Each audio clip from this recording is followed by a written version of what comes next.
1975 में प्रधानमंत्री नरेंद्र मोदी ने आपातकाल के खिलाफ सक्रिय भूमिका निभाई थी। मोदी ने युवा आरएसएस प्रचारक के रूप में छात्र आंदोलन को भी हवा दिया। न केवल राष्ट्रीय बल्कि अंतर्राष्ट्रीय स्तर पर आपातकाल के खिलाफ एक माहौल बनाया।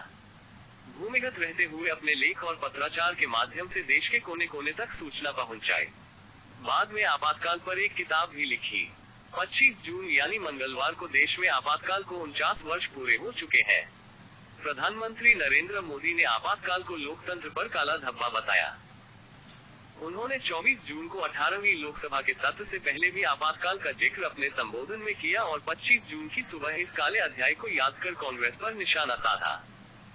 मोदी अभिलेखागार नाम के एक्स अकाउंट पर प्रधानमंत्री मोदी और आपातकाल से जुड़े संस्मरणों को साझा किया गया है।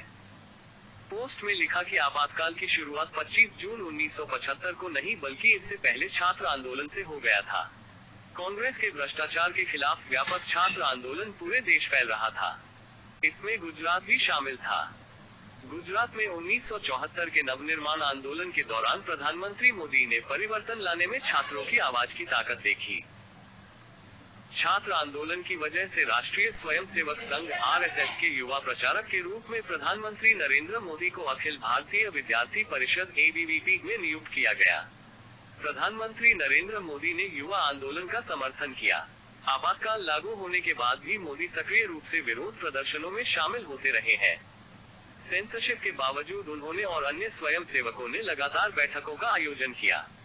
इतना ही नहीं, भूमिगत रहते हुए आपातकाल के खिलाफ साहित्य का प्रसार भी किया। आपातकाल के खिलाफ प्रधानमंत्री नरेंद्र मोदी ने सूचना तंत्र को मजबूत बनाने में अहम और सक्रिय भूमिका निभाई थी। मोदी ने नाथ जागड़ा और वसंत गजेंद्र गटकर जैसे वरिष्ठ आरएसएस नेताओं के साथ मिलकर सूचनाओं को लोगों तक पहुंचाने के नए नए तरीके खोजे। उस समय मोदी ने संविधान और कांग्रेस सरकार की जातियों से जुड़ी सामग्री को गुजरात से रवाना होने वाली ट्रेनों में भर दी ताकि आपातकाल के खिलाफ सूचना को दूरदराज के इलाकों तक पहुंचाया जा सके। आरएसएस के भूमिगत होने के बाद गुजरात लोक संघर्ष समिति की स्थापना की गई।